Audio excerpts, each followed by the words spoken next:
سرحدي شاهین 11مه برخه. د شاهین د خپرونې مینوالو په دې هیله چې جوړ او روغ به یاست. دا د زه محسن احسان مې یو ځل بیا د شاهین د ناول کوربتوب کوم په دې هیله چې ناول تر پایه را سره واورئ. قدرمنو اوریدونکو، په تیره برخه کې مو واورېدل د کوټې نه د وتلو په وخت بدر بن مغیره د ربیع د بسترې تر څنګ پښه ونیوله. ویل د نن بری د یوې شریفې تورسرې د خوب تعبیر دی، که اجازه وي د باچا د ورور په وړاندې یې نوم واخلم. قدرمنو اوریدونکو، اوس به دا واورو. ربیع وویرېده. یو ځل یې په ډېر وارخطایي د کوټې هغې برخې ته چې مور پلار خور یې وکتل او بیا یې په هیلهمن نظر بدر ته وکتل او په چپ غږ یې وویل نه د خدای جل جلاله لپاره نه. بیا یې خپل پلار ته وکتل چې له دنیا او ماپیهانه بې خبره یې میریا ته داسې کتل لکه مار چې خپل ښکار ته ګوري. بدر وویل نو زه باید الزغل ته دروغ ووایم، زه به د دې ناڅاپي تیاري لپاره کوم دلیل جوړوم. ربیع لږ له جرأت نه کار واخیست، سترګې یې پورته کړې او له خولې نه یې ناڅاپه ووتل زما خوب یوازې ستا لپاره و.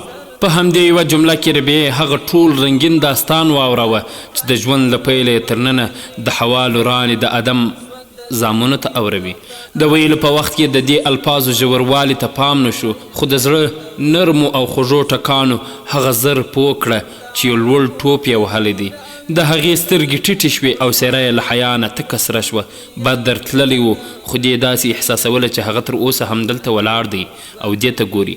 یوازې هغه نه بلکې کوټه ټوله دې ته ګوري. په خپلو ګوتو یې یو ډول لړزه احساس کړه، له ځایه جګه شوه او د انجلا د بسترې تر څنګ ودرېده. بشیر بن حسن او د هغه نوکر بهر ته روان شول. ابو داود ویل ودرېږئ، زه هم در سره ځم. بشیر وویل نه ته آرام وکړه. ابو داود نه اوس سهار کیږي. بدر وویل چې سهار به حمله کوو، که څه هم زه سپاهي نه یم روزل شوی، خو زما غوندې سړي ته د سرحدي شاهین تر قومنده لاندې د جګړې موقع هر وخت په لاس نه ورځي. که زه نیزې او تورې ښې نشم چلولی، د بندیانو په شمیرلو در سره مرسته کولی شم. بشیر وویل زما په ګمان تر اوسه وخت شته، ته نجونو ته تسلي ورکړه چې د تګ مهال شو زه به احوال درکړم. ابو داود وویل لږ به د الزغل په مجلس کې کښېنم، د داسې خلکو مجلس هر وخت نه په نصیب کیږي. اصلا ابو داود د خپلې میرمنې د قهرجن نظر نه ځان ژغورلو. دی پوهېدلو چې هغه د کوټې د خلوت کېدو په انتظار ده او بیا به د قصلې په عامه فهمه ژبه د غشو باران ته تمکیدونه وي. میریا د نظر چال اچولی و، خو چې هغه جګ شو او روان شو، دی وویل ته د انجلا د زخمونو پروا هم نه کوې؟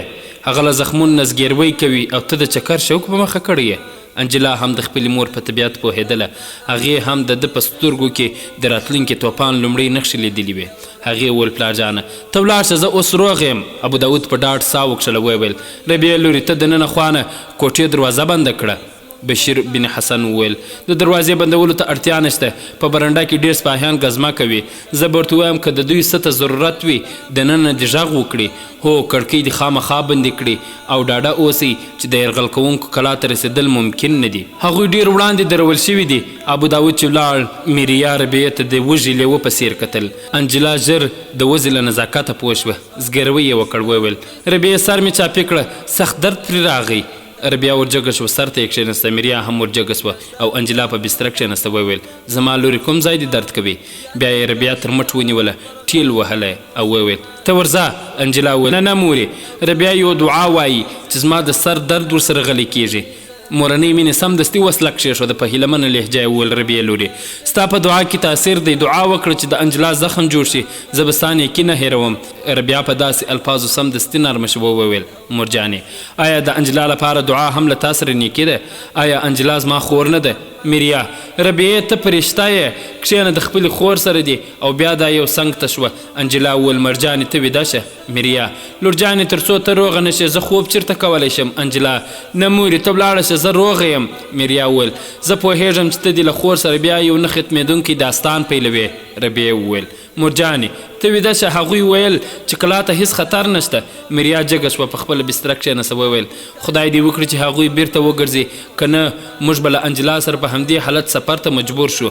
ربیع وویل هغه ویل چې له یرغل کوونکو نه ښایي یو هم ژوندی بیرته ولاړ نه شي. میریا مایوسه شوه. ویې پوښتل چا ویل؟ ربیا سرحدي عقاب چې له کوټې نه ووت ویل چې زه ستاسو د تسلي لپاره راغلی یم. لږ ځنډ وروسته مېریا پڼې مخ په بستره وغځېدله. انجلا په ټیټ اواز ربیې ته وویل ربیې ستا باور دی چې دا کلا به نه فتح کېږي؟ ربیې ځواب ورکړ هو کې زما یقین دی. انجلا ربیې موږ ښایي څو ورځې نور هم دلته پاتې شو. ربیه تر څو ته سفر ته روغه نه شې موږ ښایي همدلته پاتې شو. انجلا د دې لپاره چې وپوهېږي چې مور یې ویده شوې که نه هغې ته ورو ورو غږ وکړ او چې ځواب یې وانورېد په ټیټ اواز یې ربیې ته وویل ما د سر خوږول پلمه وکړل. ربیې وویل زه پوهېږم. انجلا ته په څه شي پوهېږې؟ ربیه تا زه د مور له غوسې نه ژغورلم. انجلا د خدای شکر دی چې پلارجان بهر ته لاړ که نه مور به اسمان په چیغو سر اخیستی و. ربیه انجلا له زخم نه به په تکلیف شوې وې. انجلا نه په کوم زخم چې د هغه د لاس پټۍ کښېښودل شي هغه درد نه لري. ربیې رښتیا ووایه ته په دې خوشحاله نه یې چې سفر مو وځنډېدی؟ هغې ځواب ورکړ زه ستا په زخمي کېدو خفه یم. انجلا آیا ستا د ژوند تر ټولو لویه هیله دا نه وه چې ښایي سفر مو وځنډېږي؟ ربیه دا ډیره بده هیله ده. زه چیرته دا امید کولی شم چې ته دې زخمي شې؟ انجلا له لږ سوچ وروسته وویل کله چې هغه ستا د ټپونو د پټۍ لپاره راتلو ما داسې ګڼله چې ته زما حق رانه اخلې. که رښتیا ووایم زه په خپل ټپي کېدو هېڅ خفه نه یم. هغه نن ډېر پریشانه و او زه له دې زیات هیله بله نه لرم چې هغه دې زما لپاره اندېښمن شي خو زه ویرېږم چې زما زخمونه روغ شي د هغه اندېښنه به لرې شي. ربیعه زما په ګمان به د هغه اندېښنه په علاقه بدله شي. انجلا خو ته وایه چې ستا او د هغه لارې بیلې دي. ربیعه زه بیا داسې نه وایم. انجلا ربیعه ما ته هغه وخت ولیدې چې سرحدي عقاب ورو ورو څه درته ویل ستا سترګې په ځمکې ښخې وې ستا سره له حیا نه تکه سره خوټېدله. ربیعه نو تا په دې حالت هم ما ته کتل؟ انجلا هو کې هغه تا ته څه ویل؟ ربیعه هېڅ نه ویل چې کلا په امن ده. انجلا نه زما غوږونه ډیر زیر دي. هغه تا ته بل څه ویل؟ ووایه هغه څه ویل؟ ووایه. ربیې هغه ویل چې د خدای احسان دی ته به څو ورځې نوره هم دلته پاتې شي. انجلا په خندا شو وویل دروغجنې. د سرحدي شاهین د خپرونې مینوالو الزغل موسی او زغیري چې سهار د بدر بن مغیره د جګړې نقشه ولیده حیران شول. له یرغل کوونکو نه ډېر لږ په تیښته بریالي شوي وو. د بدر غشي ویشتونکي یرغل کوونکو په ناونو او کنډکونو کې را ایثار کړي وو. عیسویان به چې د یوې درې نه د غشو له بارانه وتښتېدل او بلې درې ته به ورسېدل لا به یې ډاډه ساه نه وه اخیستې چې بیا به پرې د غشو باران شو. د سپېده چاودو سره چې بدر بن مغیره له خپلو ملګرو سره له کلا نه ووت د کلا نغره وکړنګېده او ورسره سم څلورو خواو ته په لسګونو نغارې وکړنګېدې. له شاو خواو نه د اسونو د پښو تر پهار اوچت سو او د سترګو په رب کې نږدې 3,000 تنه پوځ د کلا په دروازه کې راټول شول. الزغل وویل که زما په جادو باور وای نو ما به ویل چې ته تر ټولو لوی جادوګر یې. دا پوځ له کومه راغی؟ بدر دغه سپاره د شپې په مناسبو ځایونو کې غلي وه. دوی د شپې په جګړه کې برخه نه ده اخیستې. د دوی کار به اوس پیلیږي. زما غشو ویشتونکو په مختلفو ځایونو کې یرغل کوونکي را ایثار کړي دي او دا نیزهبازان به هغوی ټول یو ځای راټول کړي. تیر ماپښین مهال پورې د بدر سپاهیانو د دشمن د پوځ اسیران ټول یوې درې ته راټول کړل. ابو داود هم زغره او خول پر سر کړي وو او له ځانه یې سپاهي جوړ کړی وو. هغه تر ټولو په دې خبره خوشحاله و چې د یرغل کوونکو د پوځ مشر وژل سوی او د سرحد والي په حمله کې شریک نه و. خو له هغه سره لا تر اوسه یوه اندېښنه وه او د همدې اندېښنې په سبب به هغه یوه او بله خوا سرګردانه و. په دې منډو رامنډو کې هغه د دشمن 3 تنه وژلي هم و. کله چې بندیان په اوږدو کتارونو کې ودرول نو هغه یو سړی ښه تر نظر تیر کړ او بیا په آس سپور شو. د نیزهبازانو په ډله ورګډ شو. د یوې درې په ځنګل کې ورګډ شو. ناڅاپه یو څو تنه سپاهیان ولیدل چې د بندیانو یوه ډله تر مخه کړې. هغه له خپلې ډلې نه بیل شو او آس یې د بندیانو په لور وزغلاوه. پر بندیانو یې چې نظر وزغلاوه د خپل خوب نقام یې لږ نور هم په څېره راکوز کړ. یو بندي د ده کوچوانو سپاهیانو چې د ده د لاس اشاره ولیده ودرېدل. هغه یو ځوان ته چې د ډلګۍ مشر ښکارېدو په خطاب کې وویل آیا تاسو دا سړی د دښمن په ډله کې نیولی؟ هغه ځواب ورکړ هو کې. دی په یوه ونه وخت او د پټېدو هڅه یې کوله. ابو داود وویل دا ډېر لوی ملعون دی. دا یې وویل او له آس نه راکوز شو. د آس جلب یې سپاهي ته ورکړ او کوچوان ته ورنږدې سو. په لوړ غږ یې وویل ما دا ګمان وشي کولی چې زما خپل نوکر به دومره نمک حرام او منافق وي. ووایه د دې کلا په لوري تا د دښمن د پوځ لارښوونه نه کوله. ته زخمي وې هغوی تا ته پناه درکړه ستا علاج یې وکړ او تا د دوی د نیکۍ بدله داسې ورکړه. اوس به ته په کومو سترګو ورسره مخامخ کیږې؟ زه خو تا وشرمولم. کوچوان چې په خول کې د هغه سره نه پیژندله د هغه غږ یې واورېد ویې پیژند او هک پک حیران شو. دا غږ د ده د بادار و خو الفاظ او خبرې د بل چا وې. بیا یې ناڅاپه دا په زړه ور وګرځېدل چې ښایي په دې کې به څه مصلحت وي. هغه په ویرېدونکي غږ وویل زما باداره ته پوهېږې چې زه بې ګناه یم. زه هغه نور څه ویل غوښتل خو ابوداود په ډېر زور د تورې ګزار پرې وکړ او د هغه سر یې له تنې والوځوه. ځوان افسر هغه تر مټ ونیوه او ویې خوځوه. ته څوک یې؟ د بندي وژل زموږ د دستور مخالف کار دی. ته به د سرحدي عقاب په مخ کې د دې ځواب ورکوې. ابوداود ځواب ورکړ ته چرت مه وهه زه به د دې ځواب ورکړم. دا یې وویل او خول یې له سره لرې کړ. بیا یې وویل ښایي تاسو ما وپېژنئ. ځوان افسر وویل زه تا پیژنم ته زموږ د امیر میلمه یې. زه دا هم احساسوم چې ستا به دغه سړی په یوه معقوله وجه وژلی وي خو هغه اوس یو بندي و. ابوداود ویل دا سړی له 20 کالو راهیسې زما مزدور و. زه د ده ډیر بد مصیبت په وخت کې قسطلې پرېښودلو ته اړ شوم د موږ تعقیبولو خو سرحدي شاهین زموږ ژوند وژغوره. څو ورځې دی هم زموږ سره میلمه و. ما هغه خپل کور ته رخصت کړ خو ده د نصرانیانو د پوځ لارښوونه کوله او دلته یې راوستل. ځکه یې نیولی وای نو ډیر بخشش به یې 100 درهم و چې ترلاسه کول به یې. خو که د خدای جل جلاله ناخواسته تاسو یرغل ته تیاری نه وای نو دغه سړی ژوند هم په خطر کې و چې د اندلس وروستۍ تکیه ده. که دی عیسوي وای نو ما به نه وژلو خو دا مسلمانو د داسې سړي لپاره د دنیا په هیڅ قانون کې د رحم ټکی نشته. ووایه که ستاسو څوک زما پر ځای وای له دې سړي سره به م څه کول؟ ځوان افسر بې ځوابه شو. وویل وبښئ ما ته دا معلومه نه وه چې دی مسلمان دی. بېشکه د داسې سړي سزا همدا ده.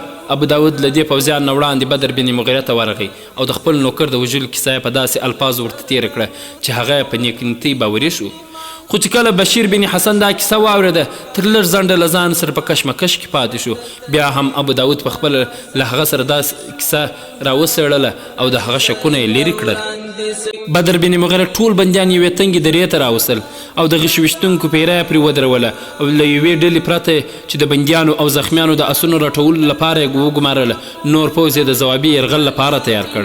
د ماپښین د لمانځه وروسته یې الزغل ته وویل زما لږ کار پاتې دی تاسو په کلا کې استراحت وکړئ. زه له خیره اوزګار شم ستاسو خدمت ته به راشم. د دې وړوکي پروګرام لپاره ستاسو شخصیت ډیر لوی ګڼم ځکه تا ته زحمت نه در کوم. پر دې سربیره غناتې ته تر اوسه د قسطلې پر خلاف د جګړې اعلان نه دی کړی. زه غواړم چې تاسو د تیاری لپاره زیات فرصت ولرئ او دښمن په دې غلط فهمي کې وي چې د دې جګړه سمدستي یوازې له موږ سره ده. الزغل وویل ته په کوم ځای د حملې اراده لرې؟ بدر ځواب ورکړ ما کوم ځانګړی ځای نه دی ټاکلی. د دښمن ګمان دا و چې موږ به ویده وو. موږ به دی باوري کړو چې بیدار یو. موږ په دې باور وو چې عملیاتو کې ښایي جګړه لږ خو سفر به ډیر وي. الزغل خپله چپنه او پګړۍ لرې کړل یوه سپاهي ته یې ورکړل او وویل ما ته د یوه پوځي د جامو ضرورت دی. موږ به ټول له تا سره ځو. نن ورځ ته زموږ قومندان یې. هغه ورځ راتلونکې ده چې ته د غناتیې بیرغ اوچت کړې خو نن زه د سرحدي شاهین بیرغ اوچتوم. بدره ویریږم زه یوازې په حکم کولو نه پوهیږم په حکم منلو هم پوهیږم. موسی الزغیروي او د دوی نور ملګرو هم د الزغل په څیر د بدر د پوځ دریشۍ واغوستې او له دوی سره تګ ته تیار شول. لږ ځنډ وروسته بدر بن مغیره له 3000 تنو سپرو سره له کلا نه ووت او خپل امتیازي نشان یې سپینه چپنه او سپینه پګړۍ وه له لرې څرګنده وه. ماښامهال د پریدان د پاچاهۍ د سرحدي ښارونو او کلیو اوسېدونکو د خپل لیږل شوي پوځ د فاتحانه راستنېدو د شراغلاس پر ځای د بدر د لښکر له توپاني یرغل سره مخ شول. راتلونکي سهار دغه پوځ د سرحد ډېر ښارونه او کلي تر خپلو بریالي ګامونو لاندې کړي وو او بیرته فاتحانه خپلې کلا ته راستانه شول. د دوی پوځ د بیرته ستنېدو پر وخت د سوداګرو یو کاروان ورته و چې د غنیمتونو په مالونو او څارویو بار ستنېدل. بدر بن مغیره چې خپلې کارګاه ته ستون شو اعلان یې وکړ چې د دوی غنیمتونو له مال نه د 15مه برخه د غناتیې بیت المال ته ورکړي. بیا یې 1500 تنه تازه دمه سپاره د یو ځوان تر قیادت لاندې د سرحدي کلا په لور واستول. هغوی ته یې امر وکړ چې د دښمن پوځیان تر سرحد واړوي او خوشي یې کړي. یو ځانګړی پیغام یې بشیر بن حسن ته واستوه چې د دښمن هغه ټپیان چې تګ نه وي په اسونو تر سرحد ورسوي او د کومو چې حالت ډیر خراب وي د هغه د علاج جاري وساتي. زه به یوه یا 2 ورځې همدلته پاتې شم. له دې نه وروسته هغه الزغل موسی او الزغیري سره د غرناتې په راتلونکو پروګرامونو وکړېد. الزغل وویل چې له دې وروسته ښایي پریدان د غرناتې پر خلاف پر یرغل کې زیات ځنډ ونه کړي. که هغه دغه کلا نیولی وای نو سمه جګړه به یې پیل کېدله. هغه ته باید د ډیر تیاری نور موقع ورنه کړو ستا د دې شاندارې فتحې خبر چې د غرناطې خلک واوري حوصلې به یې اوچت سي زما اراده ده چې زه په خپله هغوی بریالې صوبې خبر واوروم بیا به ته غرناطې ته راشې د غرناطې اوسېدونکو له کلونو راهیسې د خپل قوم د کوم فاتح شراغلاس نه دي لیدلي د غرناطې شاعران له ژوندوی نه مایوسه دي او په قبرونو کې د ویدو مړو په ستاینه کې قصیدې وایي تا چې هغوی ووینې نو خامخا به یې باور شي چې خدای جل جلاله دوی ته له کلونو وروسته د حوادثو د توپان د مخ اړولو لپاره یو سپاهي راستولی دی او چې د ولس جوش او جذبه وګوري نو زما ورور به خامخا د جهاد اعلان وکړي هغه له پخوانه سر په تلی کې نیولی خو هغه ویریږي چې ولس به راسره ملګري نشي بدر بن مغیره وویل له تیرو لیدو کتونه وروسته زه ځان د غرناطې د لښکر یو سپاهي بولم په دې سرحدونو کې زما د پرلپسې جګړونو مقصد دا و چې تر څو د غرناطې خلک نه وي رابیدار شوي د پریدان پام به زموږ په لوري وي خو اوس ماته هغه ورځ لرې نه ښکاري چې هغه به پر غرناطه حمله وکړي د ارغوان ملکې او د قصلې باچا د خپل واده په ورځ دا سوګند خوړلی و چې تر فتحې به په قرار نه کښېني هغوی تر اوسه په تیاري بوخت دي د غرناطې د ساتنې یوازینۍ لار دا ده چې د عیسویانو حوصلې ورماتې شي الزغل وویل حقیقت دا دی چې موږ د صخره د نیولو پریکړه کړې وه او زه د همدې مقصد په خاطر ستا د بیولو لپاره راغلی وم بدر وویل زما د پوځ ټول سپاهیان ستا په خدمت کې حاضر دي زه هم د اوس ستا سره تلو ته چمتو یم الزغل وویل نه ستا سپاهیان باید په همدې محاذ پاتې شي سمدستي ته دوی ته یو مناسب سړی مشر وټاکه او غرناطې ته ولاړ شه امکان لري ستا له تګ نه 2 ورځې وروسته ابوالحسن د جګړې میدان ته په ورکوزېدو راضي شي موسی وویل زما په نظر خو که د خپل پوځ له یو څو ډلګیو سره یو ځای غرناطې ته ولاړ شي پر خلکو به یې اغیزې ډیرې شي او زه دا هم غواړم چې په لومړیو جګړو کې د غرناطې د پوځ توپاني ډلګي مشرتوب هم بدر ته وسپارل شي د ده په موجودیت کې به د خلکو حوصلې ډیرې اوچتې سي د دې په بدل کې به موږ د غرناطې د پوځ څو ډلې دلته د سرحد د ساتنې لپاره راواستو بدر وویل زموږ هدف پر غلیم بری دی او زه په هر هغه محاذ ته ځان رسوم چې ما ته ضرورت وي سمدستي خو زما باور دی که 2000 تنه پوځ هم له دې ځایه له ځان سره بوزم زموږ دغه مرچل به کمزوري نشي بیا هم ستا له دې تجویز سره موافق یم چې په دغه محاذ باید سپاهیان کم نشي کله دې ځایه په 1000 تنه تجربه کار جنګیالیو بوزو له غرناطې نه باید همدومره دلته راوستل شي په دې صورت کې به دا سیمه زموږ یو دفاعي مرکز هم وي او په سرحد کې به د پریدانت پر خلاف هلته دلته یوه نیمه حمله کوي او د پریدانت پام به د یوه محاذ په لوري نه اوړي الزغیروي پوښتنه وکړه ستا دا باور دی چې پریدانت به د دې تازه ماتې نه وروسته له غرناطې نه وړاندې د دې سیمې د فتح کولو اراده ضروري نه بولي بدر بن مغیره ځواب ورکړ زما باور دی چې د تیرو تجربو به هغه هوښیار کړی وي هغه به په دې باوري شوی وي چې که خدای جل جلاله مکړه په پاتې ټول اندلس قبضه وکړي هم له دې کمرونو سره به په کلونو کلونو سر جنګوي خو که هغه بیا هم پر دې سیمه د برید پریکړه وکړه نو دا به د اندلس د مسلمانانو لپاره نیک شګون وي موږ به لږ تر لږه تر 10 کلونو پورې دوی دلته مصروف وساتلی شو که د غرناطې ولس د ځان وژنې اراده نه وي کړې نو په دې موده کې به خامخا یو ځل په بل اړخ واوړي الزغیروي بیا پوښتنه که ګستاخي نه وي زه دا پوښتم چې تا سره څومره پوځ دی بدر وویل تر اوسه چې د څومره سپاهیان لیدلي دومره به نور هم وي موسی وویل فرض کړه که حالات داسې وي چې ته له اټکل زیات په غرناطه کې پاتې کېدو ته اړ شې نو ستا په سپاهیانو کې داسې څوک شته چې ستا په غیاب کې له همدومره هوښیارۍ نه کار واخلي لکه پرون چې ستا د دوی د ناڅاپي یرغل په مقابل کې ښودلی و زما مطلب دا دی چې داسې څوک شته چې هغه په موجودیت کې ستا پوځ ستا د غیاب احساس ونه کړي